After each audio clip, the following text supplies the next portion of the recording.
Muchas gracias, Pablo. Muchas gracias a todos por su puntualidad. Espero que este tema sea de su total interés y más que compartir la experiencia y lo que se viene, lo que se va a anticipar con todo lo de la reforma tributaria es dejarles la concientización de que esto que está sucediendo les va a impactar, pero desde el 1 de enero en adelante hasta inclusive cuando se tenga que presentar la declaración de renta por allá en el año 2024. El webinar Reforma Tributaria e Impacto al Bolsillo de las Personas Naturales, vamos a hacer, digamos, énfasis en cómo prevenir todos estos cambios, cómo anticiparse y prepararse. Entonces, vamos aquí a mirar los objetivos de este webinar. En cuanto a la declaración personal, ¿qué impacto monetario traerá la reforma tributaria a partir del 2023? Sin importar que ésta se tenga, digamos, que presentar por allá en el año 2024. En cuanto a la actuación empresarial, es importante que se tenga presente qué aspectos cambiaron en la depuración de la base de retención en la fuente, en la liquidación de la nómina de los empleados. ¿Y por qué es importante? Porque aún sin haber modificado las bases o las tarifas del artículo 383 y la del 241, que habla de las retenciones en la fuente por los salarios o rentas de trabajo, y el 241, que es la que fija las tarifas del impuesto de renta, que permanecen iguales, han modificado, digamos, las rentas exentas y las deducciones que tenían derecho los trabajadores. Y con eso se logra que al subir la base, el impuesto obviamente va a subir. Desde el punto de vista de una fiscalización o prepararse para una fiscalización de la DIAN, vamos a mirar cómo debemos proceder en las empresas para mitigar la materialización de los riesgos legales, administrativos, operativos, penales, reputacionales, entre otros. Tenemos que esta reforma tributaria es, digamos, es una ley, la ley 2277 del 13 de diciembre del 2022, que tuvo unas motivaciones que se vienen tras la pandemia y la reactivación de la economía.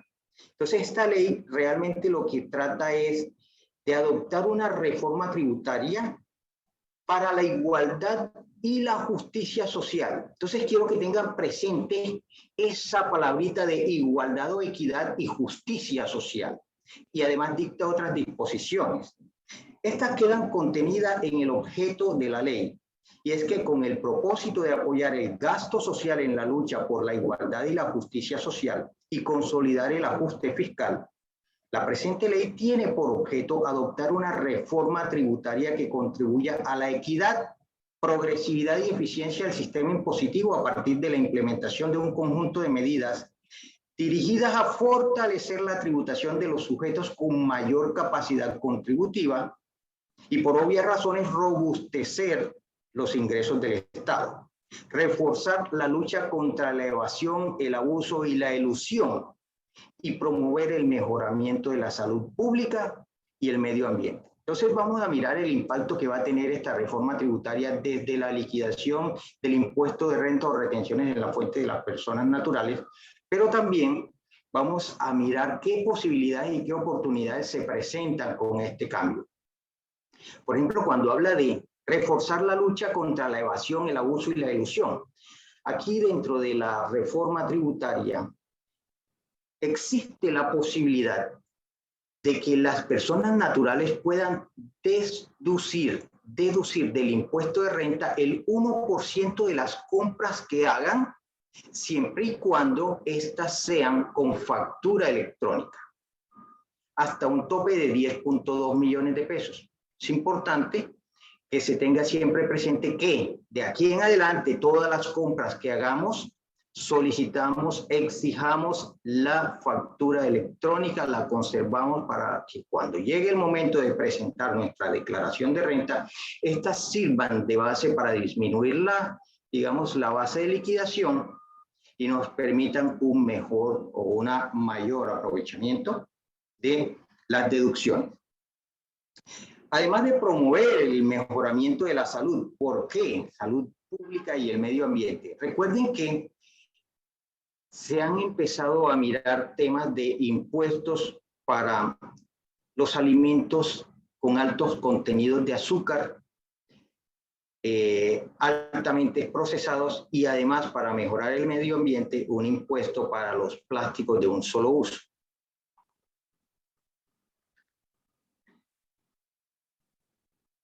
Vamos a mirar esta frase. El arte de recaudar impuestos consiste en desplumar al ganso obteniendo la mayor cantidad de plumas con el mínimo de graznido. Reemplacemos ganso por contribuyente y reemplacemos plumas por impuestos.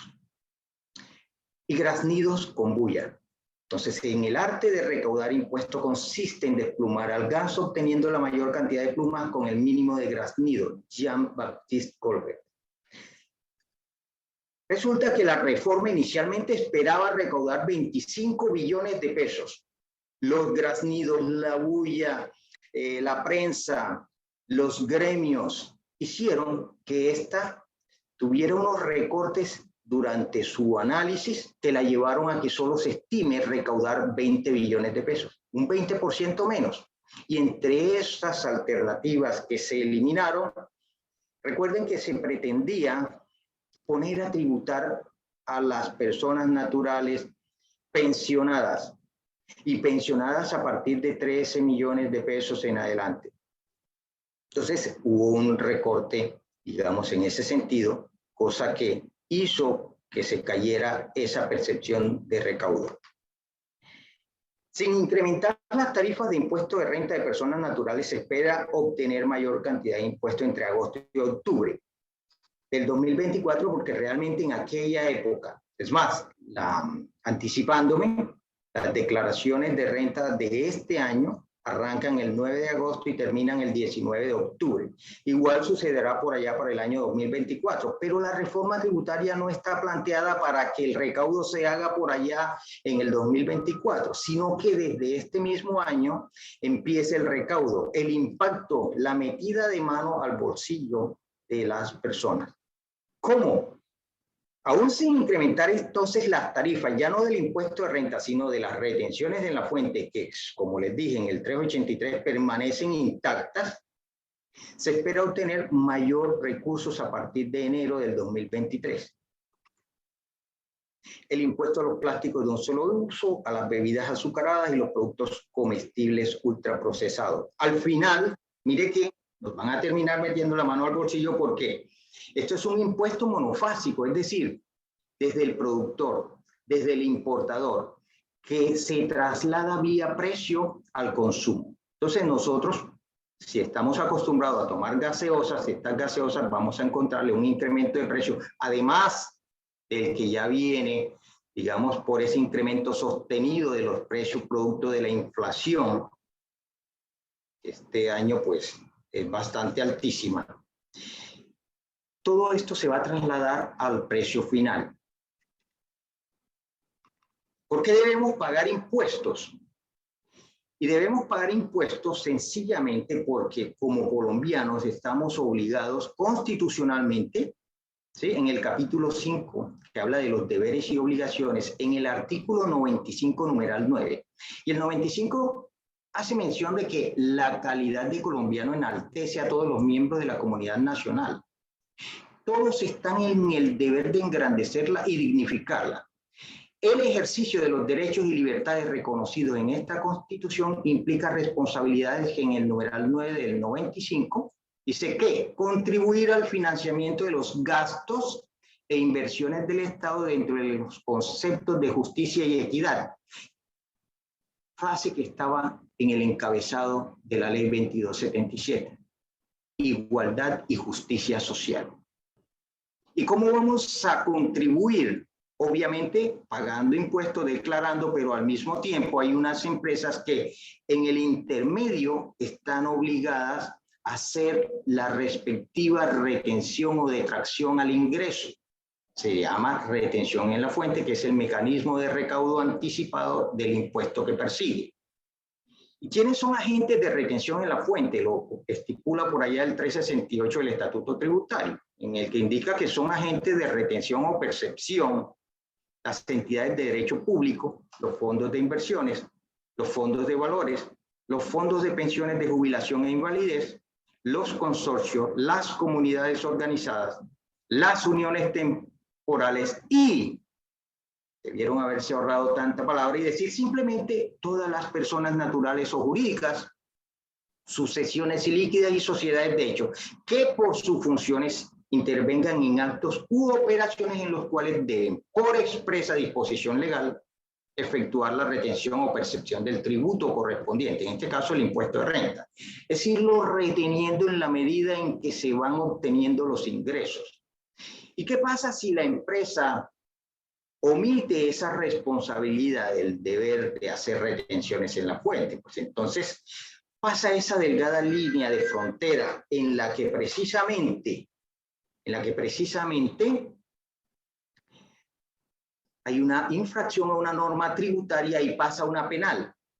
Y es que en el artículo 402 del Código Penal, omisión de agente retenedor, esta es la ley 599 del 2000, omisión de agente retenedor o recaudador. El agente retenedor o autorretenedor que no consigne las sumas retenidas o autorretenidas por concepto de retención en la fuente dentro de los 2 meses siguientes a la fecha fijada por el Gobierno Nacional para la presentación y pago de la respectiva declaración de retención en la fuente, o quien encargado de recaudar tasas o contribuciones públicas no la consigne dentro del término legal, incurrirá en prisión de 48 a 108 meses y multa equivalente al doble de lo no consignado sin que supere el equivalente a 1.020.000 VTs.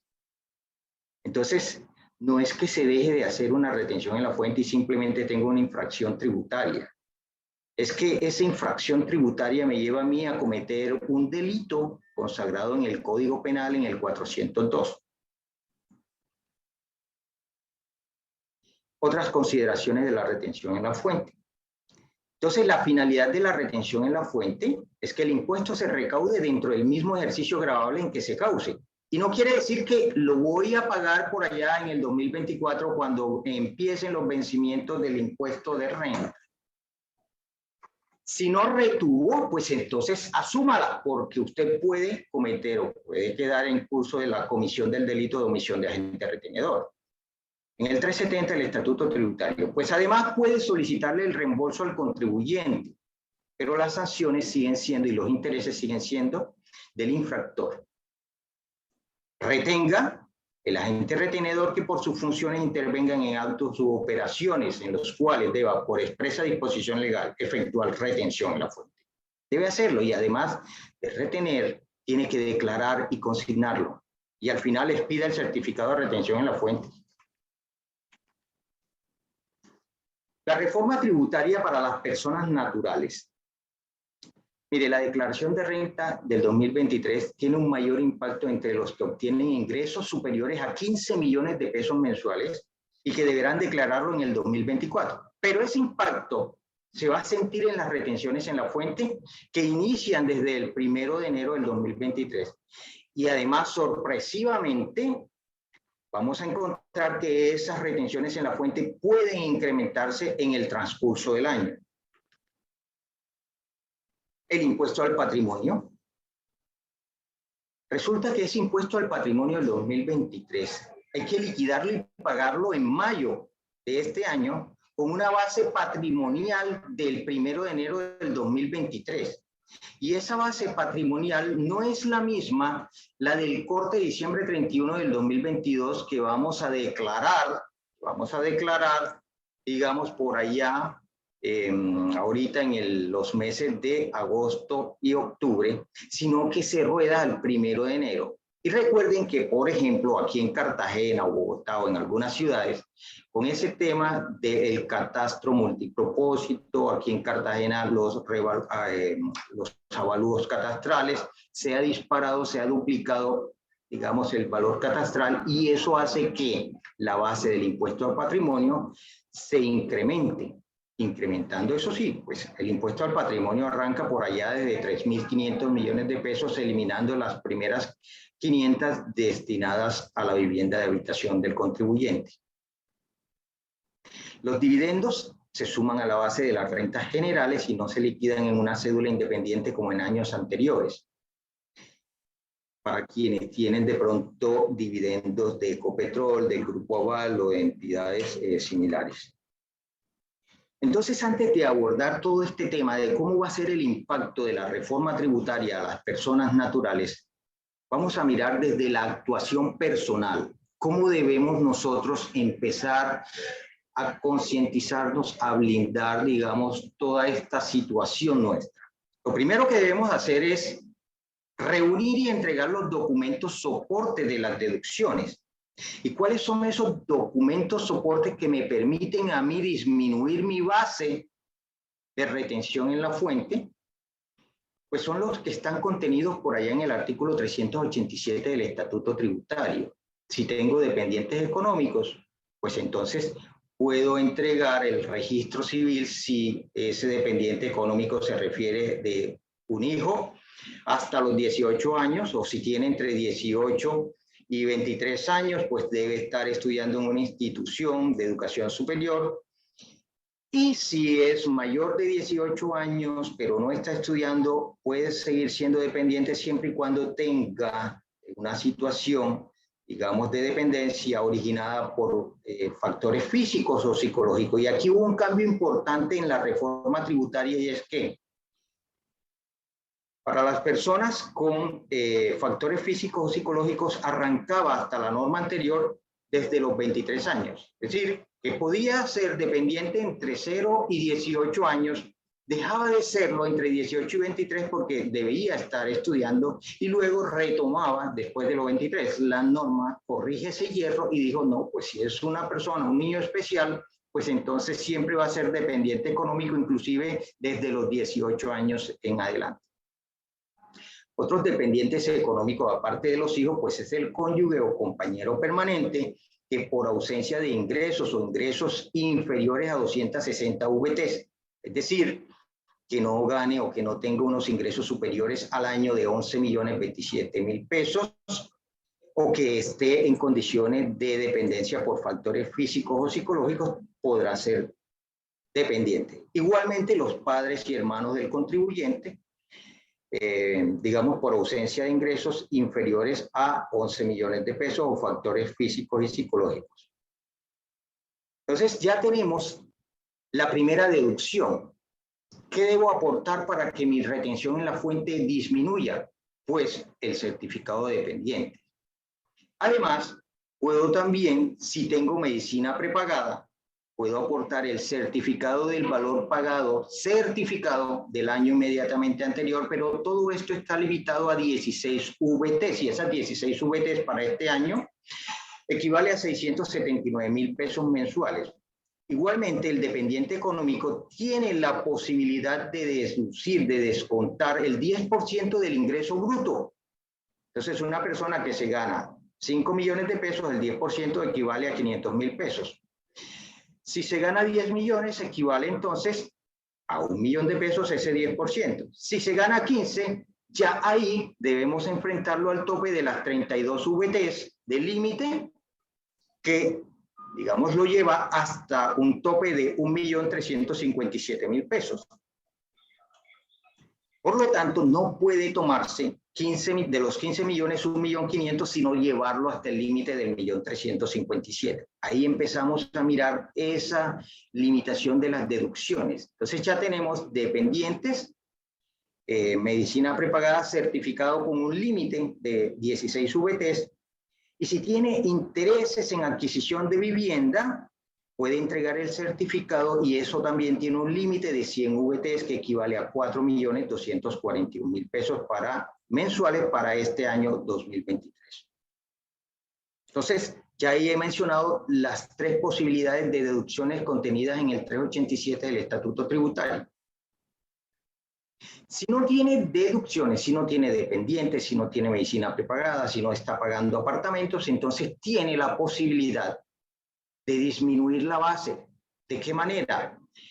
utilizando rentas exentas permitidas, y esas rentas exentas están por allá en el 126-1, que habla acerca de la posibilidad de hacer aportes voluntarios a pensiones, o el 126-4, que me habla de que yo puedo hacer aportes a una cuenta AFC, y quienes de pronto están en el Fondo Nacional del Ahorro, a un aporte voluntario contractual. Eso permite hacer una disminución de la base de retención en la fuente y lo lleva a tener una menor retenciones en la fuente y al mismo tiempo un impuesto de renta menor a pagar.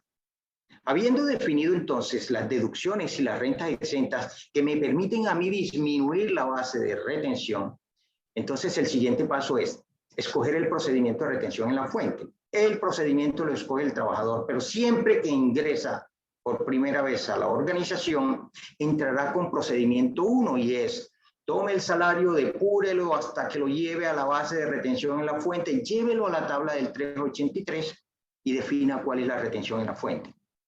Si este trabajador ya tiene, digamos, algún tiempo prudencial, y si entró, por ejemplo, en el mes de febrero o marzo, en el mes de junio, por ser trabajador nuevo, a este sí se le permite cambiarse al procedimiento de retención en la fuente número 2, porque este lo que persigue es determinar un promedio de ingresos entre los meses de mayo y hacia atrás, el mes de ingreso, y poder fijar un porcentaje con base en lo que se le ha venido, digamos, reteniendo en los meses promedio.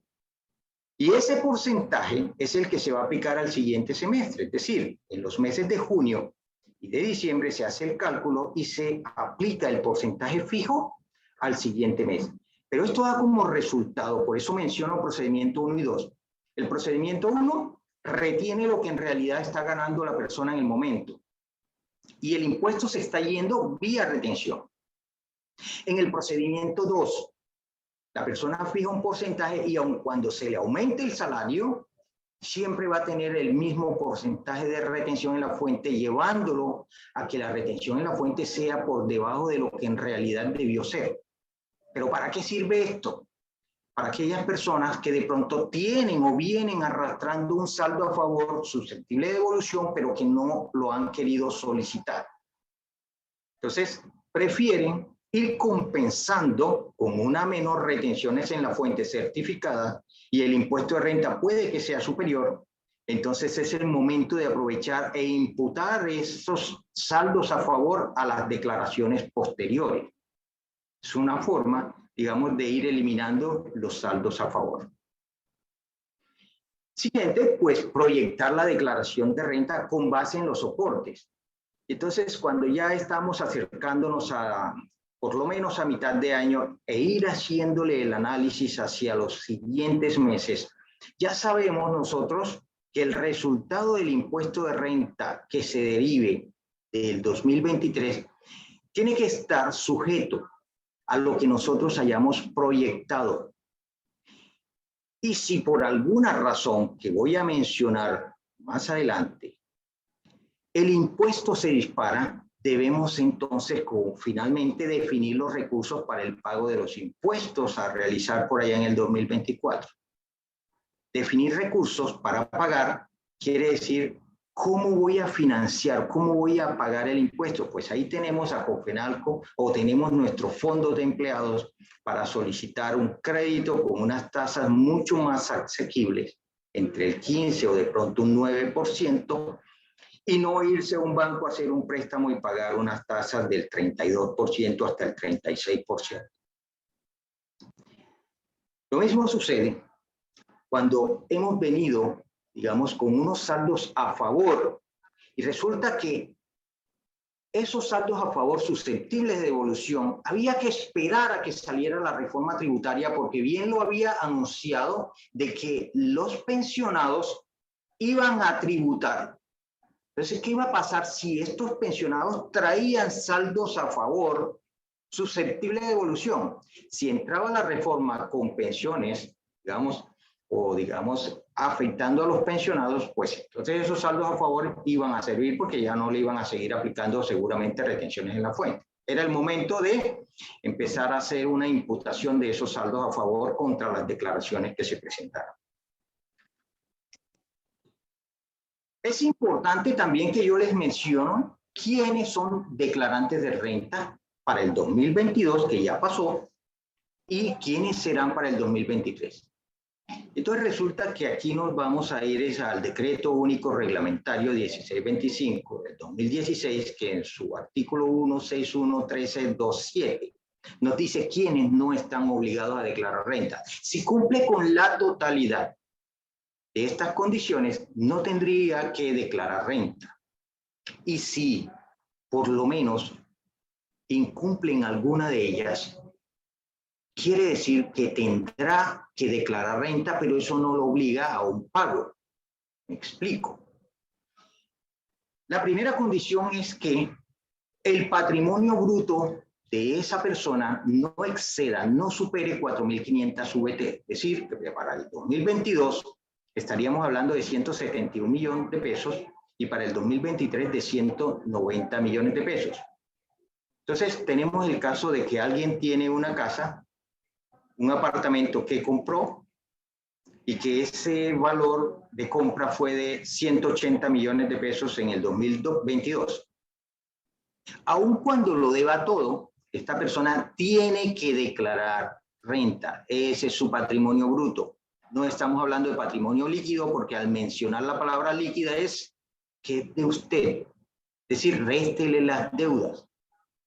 Entonces usted tiene que decir, este es mi patrimonio, estas son mis deudas y patrimonio líquido negativo que es 0 o 5, 10, el valor positivo que se derive de hacer el cálculo entre el patrimonio bruto y las deudas.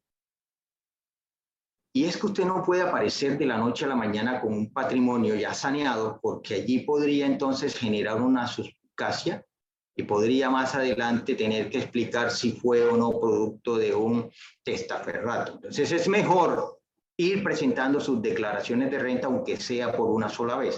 Es decir, cuando usted tenga su patrimonio dentro de ese rango. Si resulta que compré el apartamento y ese apartamento solamente costó 120 millones de pesos, pues hay que seguir mirando las demás condiciones. Y demás condiciones que están sujetas a una inferioridad de 1.400 VT, que equivale para el 2022 a 53.205.000 y para el 2023 en 59.376.000. ¿Cómo es eso? Que los ingresos brutos, la totalidad de lo que perciba, no superen esas 1.400 VT. Que los consumos mediante tarjeta de crédito no excedan de 1.400 VT. Y ojo con esto, porque hay personas que les gusta hacer compras a nombre de terceros utilizando sus tarjetas de crédito simplemente como para darle manejo y que el banco les vaya subiendo más, digamos, el cupo. Y llega el momento en que si movieron más de 53 millones de pesos, eso lo lleva a ser declarante de impuesto de renta porque tiene que justificar con qué recursos está usted pagando. Así yo sea el único que tiene la tarjeta en la familia y entonces estoy comprando a nombre del resto de la familia y ellos están pagando, ¿verdad? Mucho cuidado con eso, igualmente que con las compras y consumo. Y entonces les dije, compró el apartamento 120 millones de pesos, no supera los 4.500 VT de patrimonio bruto. Pero aquí, al tener un valor superior por las compras de 1.400 VT, esos 120 millones están por encima de los 53 millones en el 2022 y de 59 millones del 2023, lo lleva a ser declarante de impuesto de renta. Y lo mismo que el valor total acumulado de las consignaciones bancarias, depósitos o inversiones financieras no excedan de 1.400 VTs. Con esto quiere decir de que hay personas que controlan muy bien sus cuentas, pero algunas otras están recibiendo dineros, haciendo favores, ganándose quizás una comisión y por allí pasaron ese límite de las 1.400 VTs, que lo llevó a ser declarante del impuesto de renta, más no contribuyente, porque puede justificar que esos dineros no eran de él. No importa si soy empleado, soy del sector público o un independiente, todo lo que percibe una persona natural por conceptos de salarios, comisiones, prestaciones sociales, viáticos, gastos de representación, honorarios, emolumentos eclesiásticos, compensaciones recibidas por el trabajo asociado cooperativo en general. Mire, todo lo que les paguen a usted como persona natural por la prestación de sus servicios, esos son rentas de trabajo del artículo 103 del Estatuto Tributario. Y esas rentas de trabajo son todas grabadas, pero además la norma le dice por allá cuál de esos ingresos grabados vamos a excluirlo, separándolo con ingreso no constitutivo de renta. Es decir, esos dineros nunca le van a llegar a usted. Y además definir cuáles son las rentas exentas y además de rentas exentas, deducciones que proceden en el proceso de depuración del impuesto. Para la empresa, importante, a fin de evitarse un lío por allá con la DIAN, solicite y conserve los soportes de las deducciones y rentas exentas. Y es por eso que las empresas normalmente nos piden a principio del año, entre enero o incluso a veces desde finales de diciembre, están pidiendo, oiga, tráigame a ver los certificados de escolaridad o de estudios universitarios de sus hijos, entre 18 y 23, para ver si siguen siendo dependientes. Y hay, digamos, sistemas informáticos que llevan un muy buen control. Por allí, pues, me enteré de un buen sistema que es el General Ledger, que lleva una estadística para indicar en qué momento el empleado con su dependiente económico deja de ser, digamos, beneficiario de esa deducción. Y es que podemos solicitar la información entre los meses de enero y marzo, pero resulta que por allá en el mes de octubre cumple 18 años y lo primero que debe hacer es que debe dispararse una alerta. Entonces ahora solicítemele, digamos, que esté estudiando y el certificado de estudios. Entonces deben tener siempre presente entregar o solicitar y conservar los soportes de las deducciones y las rentas exentas. Deben liquidar y declarar en los plazos las retenciones practicadas. Y es que a veces, revisando, se encuentra uno que empresas que debieron haber practicado retenciones en la fuente no lo hicieron. ¿Y por qué? Porque creían que de pronto no había retención. Por ejemplo, el IANA devengó 3 millones de pesos. La pregunta es, ¿este valor debe tener retención en la fuente, teniendo en consideración que por lo menos debería superar 7.379.000 y que después de que le quitemos el ingreso no constitutivo de renta, está representado en la seguridad social, que equivale a un 9%, y estamos hablando de 664.000 pesos, la lleva un ingreso neto de 6.715.000. Y esta persona puede solicitar unas deducciones y rentas exentas hasta un límite del 40%, que la llevaría a un descuento de 2.684.000, y que el 60%, que será la base de retención, equivale a 4.029.000. Esos 4.029.000 son 95 VT y a partir de allí tendría retención. Pero la pregunta es, ¿el IANA debieron hacerle retención en la fuente por 3 millones de pesos?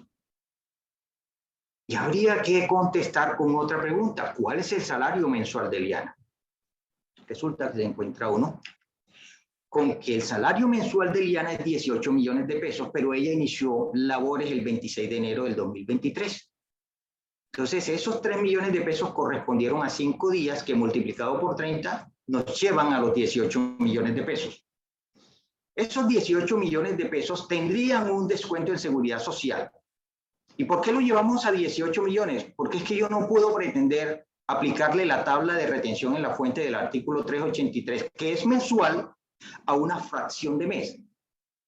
Y por eso me dice la norma que yo debo proceder de la siguiente manera. Convierta eso al valor mensual, defina cuál sería el descuento de seguridad social, indique cuál es el ingreso neto y sobre ese ingreso neto, si tiene todos los soportes que la lleven a tomarse el límite de las deducciones del 40%, que en este caso serían 6.552.000, daría como base de retención el 60%, que equivale a 9.828.000, que convertido a VT, la VT vale 42.412, me da como resultado 231.72 VT. Lo llevamos a la tabla del 383. y entonces me dice que está en el rango 2. Y ese rango 2 tiene un rango 3, tarifa marginal del 28%. Rango 1 de 0 a 95, rango 2 de 95 a 150 y rango 3 de 150 a 360. Por lo tanto, esto estaría en rango 3. ¿Qué hacemos? Como es una tarifa marginal, yo debo restar las VT del rango 2 anterior, la máxima, 150. 231.72 menos 150 por la tarifa marginal del 28% y adiciono 10 VT. Tiene una retención de 32.88. Pero no me interesa saber cuánto sería eso en retención, sino cuál es el porcentaje que representa esa retención en la fuente expresada en VT sobre la base expresada en VT. Entonces, ¿qué hago? 32.88 lo divido entre 231.72 y multiplico por 100 y me dice, eso da un 14.18. Por lo tanto, cuando yo tomé esos 3 millones de vengado de Liana, le quite la seguridad social, que es, digamos, el 8%, 240.000, me dejan un ingreso neto de 2.769.000. El 40% equivale a 1.104.000 y el 60 a 1.656.000. Ahí le aplico entonces el 14.18 y me dejaría una retención en la fuente practicada por 235.000 pesos. Si no lo hice, entonces estoy en curso de cometer ese delito de omisión de agente retenedor.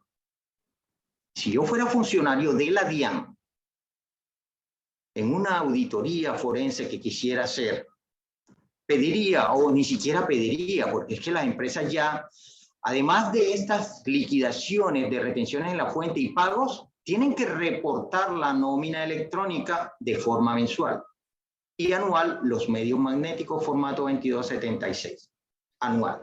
Entonces me voy y reviso qué personas con unos ingresos superiores a 7 millones de pesos que entraron en el transcurso del mes no le practicaron retenciones en la fuente y enseguida armo un requerimiento ordinario para solicitar la información de por qué no le practicaron retención en la fuente. ¿Sí? Se obtendrían muchos recursos, se obtendrían, quizás el interés de la DIAN no es sancionar, pero sí es importante que se recauden los impuestos. Y finalmente, pues deberá la empresa certificar en el formulario 220 que servirá de insumo para que ese trabajador presente su declaración de renta. ¿Qué cambios introdujo la reforma tributaria en la declaración de renta de las personas naturales que le mete literalmente la mano en el bolsillo? En cuanto al impuesto a los dividendos para residentes fiscales, se modificó el artículo 331 del Estatuto Tributario y además lo que hizo fue adicionar a las rentas líquidas, las rentas obtenidas por dividendos y ganancias ocasionales que se someterán a las tarifas marginales del artículo 241, que son las del impuesto de renta de personas naturales. Antes no, antes los dividendos y ganancia ocasional se grababan de manera separada con tarifas diferentes al resto de las rentas. Y lo que más pega duro es el tema de las retenciones en la fuente y el impuesto de renta de las personas naturales de aquí en adelante. Y es que se modificó la renta líquida gravable de la cédula general o rentas de trabajo, modificando el artículo 336, que es el de la depuración, e indica que las deducciones y rentas exentas se limitan al 40% y que no pueden exceder de 1.340 VTs anuales. Es decir, todas las personas tendrán un límite de 56.832.000 pesos. ¿Qué pasaba en la norma anterior? Las deducciones y rentas exentas tenían un límite del 40% del ingreso neto, pero estas no podían exceder de 5.040 VTs. Es decir, podían llegar hasta 191.540.000. Muchísimo, se redujo en una tercera parte. Y para explicarlo mejor, con un ejercicio. El salario de James, de Jaime, de James, como le querramos llamar, es de 18.795.000. Es un salario integral desde enero. Su ingreso bruto 18.795.000, tiene un descuento de seguridad social y recuerden que la seguridad social por allá por ley 100 de los salarios integrales se calcula sobre el 70% de este. Entonces, el 9% del 70% de los 18.795.000 equivale a 1.184.000. Ingreso neto. Ahora sí, con esto es que cuenta el señor James. 17.611.000. Esta persona puede tomarse unas deducciones y rentas exentas hasta un límite del 40%, que equivalen a 7.044.000 pesos, cuya base de retención entonces será el 60% de 10.567.000 y que convertido a VT equivale a 249.14. Esas 249.14 estarían en el rango 3. Le restamos las 150 VT del rango anterior, multiplicamos por el 28% y sumamos 10 VT. Eso me da una retención de 37.71, que equivaldría a 1.061.000. Pero resulta que en ese mes de enero el señor James recibió una compensación no salarial. Y como no es salarial, pues entonces tendríamos que pasarlo por un filtro por allá del artículo 30 de la ley 1393 del 2010, que indica a ver qué porción de esos pagos no salariales quedarán excluidos de las bases de aporte a la seguridad social. Y cabe aclarar que esto apenas es un preámbulo o la punta del iceberg de lo que se dicta en el módulo de retenciones en la fuente y seguridad social del diplomado. Y entonces aquí nos vamos a encontrar con la sorpresa de que esos 21.552.000 que incluye el salario integral más una compensación, tiene una disminución de la aporte a seguridad social y deja en un ingreso neto de 20.368.000. Y esta persona tiene un dependiente económico que no puede tomarse los 2.155.000, que equivaldría al 10%. Permítame un segundo mientras deja de hacer el llamado de embarcación que se va.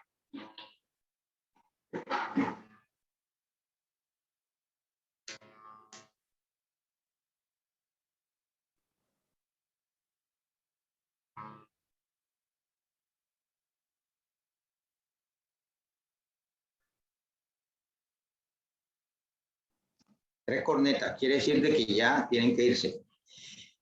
Bien, el dependiente económico está limitado a 32 VTs. Esas 32 VTs están limitadas a 1.357.000. Y si solamente tiene dependiente económico, le queda el 25% de renta exenta general, que equivale a 4.752.000. Pero recuerden que esa renta exenta general hoy día ya quedó limitada a 1.340 VTs. Perdón, la renta exenta general no, es la totalidad de las deducciones y rentas exentas quedó limitada a 1.340 VTs, pero la renta exenta general también fue limitada a 790 VTs, que equivale a 33.505.000 anuales. Antes estaban limitadas, pero a 2.880 VTs, que equivalen o equivalían a 122 millones de pesos. Primer marchitamiento, eso va a ser que cuando se llegue a ese tope, a ese techo, ya no se puedan seguir tomando renta exenta generales. Por eso, cuando el señor James se toma la primera renta exenta general del mes de enero, eso equivale a 112 VTs y de esas 790 VT le están quedando 678 para el resto del año.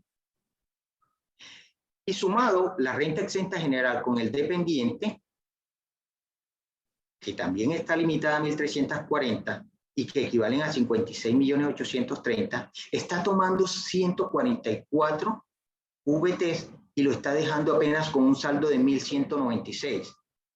Entonces, fuera de estos controles, esta persona tiene una renta líquida de 14.259.000, que convertido a VT equivale a 336.20 VTs.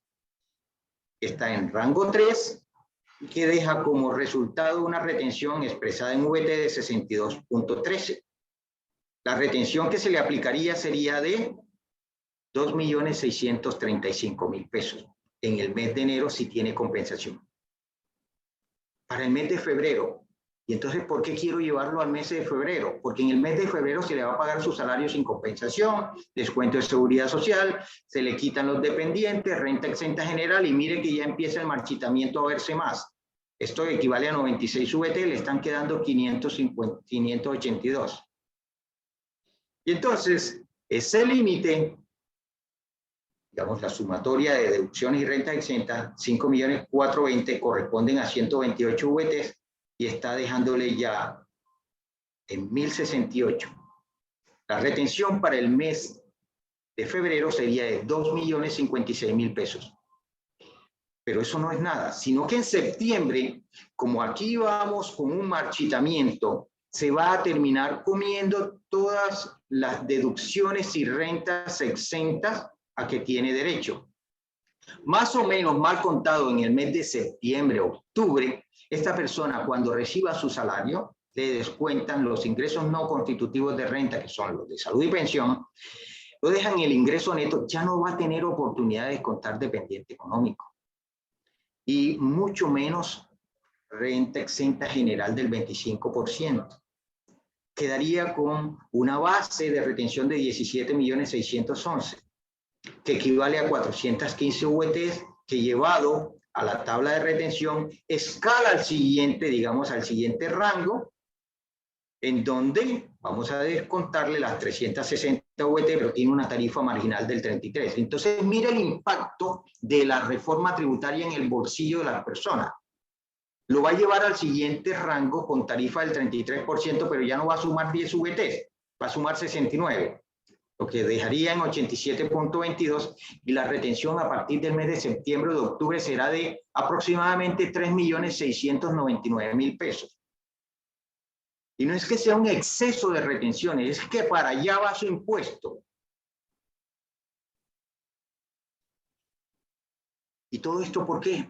Por el marchitamiento. Fíjense, sin subir tarifas de retención, sin subir tarifas del impuesto de renta, simplemente limitando las deducciones y rentas exentas, hace que la base suba y el impuesto, por ende, sea mayor.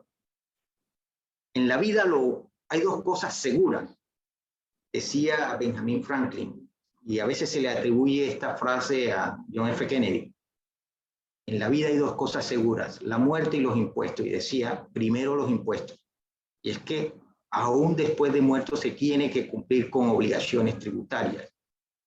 Si no, miren, se graban las indemnizaciones originadas en seguros de vida en la parte que exceda de 3.250 VT, y eso equivale a 137.839.000 pesos. En la norma anterior, sí, la persona tenía un seguro de vida, fallecía, le entregaban la indemnización a sus beneficiarios y estaba, digamos, como renta exenta lo que excediera de 12.500 VTs. Estamos hablando de 530 millones de pesos. Pero hoy día ya no se puede, digamos, pensar en que todo el seguro va a quedar exento.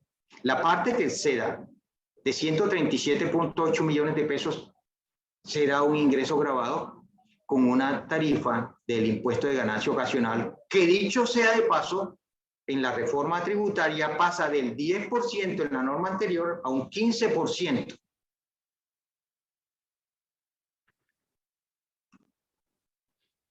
Lo mismo en ganancias ocasionales exentas, lo que equivalga a las primeras 13.000 VTs del valor del inmueble de vivienda de habitación de propiedad del causante. Aquí sí hubo un incremento por obvias razones, porque es que vamos a incrementar, o se incrementó el impuesto de ganancia ocasional del 10 al 15, pero subieron, digamos, ese beneficio, porque antes estaba en 326, ahora en 551.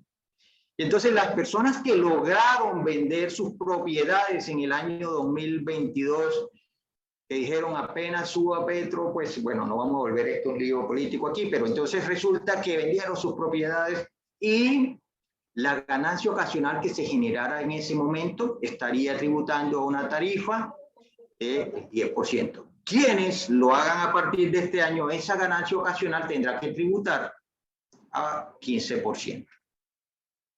Si no es de vivienda de habitación, sino que es el equivalente a las primeras 6.500 VT de los bienes inmuebles diferentes a la vivienda de habitación de propiedad del causante, pues entonces quedarán como renta exenta lo que exceda de 275 millones de pesos. Antes pues estaba un poco más alta, pero la tarifa era del 10%.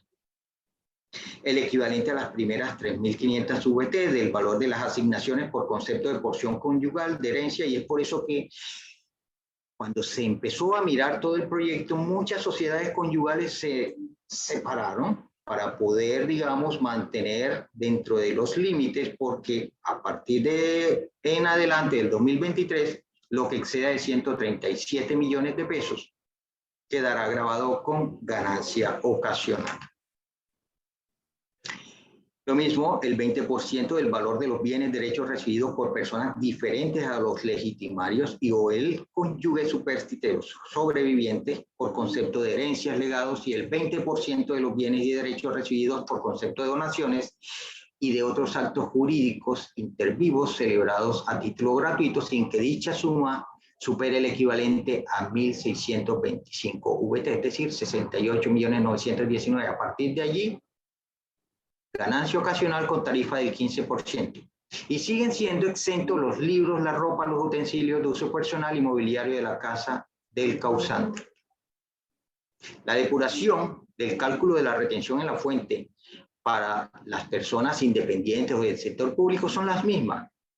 El mismo contenido en el numeral 10 del 206, 25% de renta exenta limitada, pero lo importante es que los factores de depuración de la base de retención tendrá que ser determinado mediante los soportes que adjunte a la factura o al documento equivalente, ¿sí?, expedido por las personas no obligadas a facturar.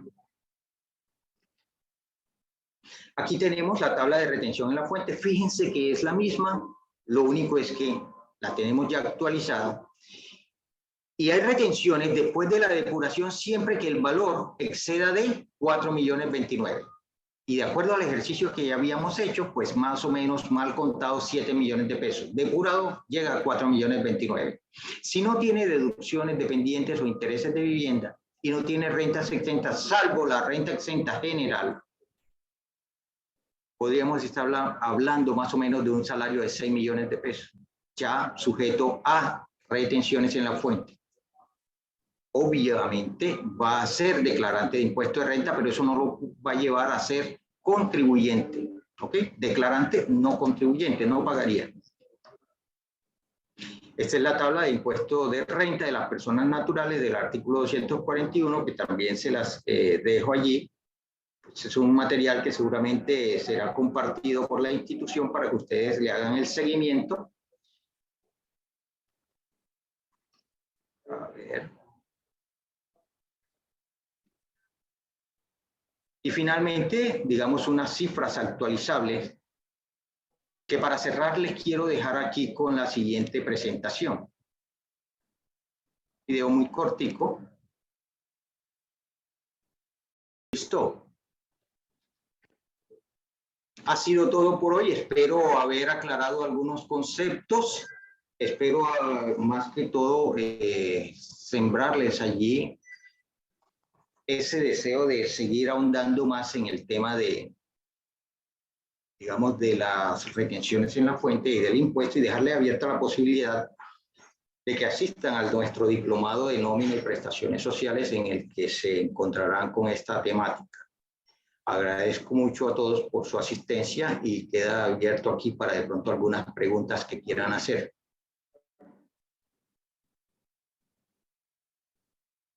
Salió una pregunta.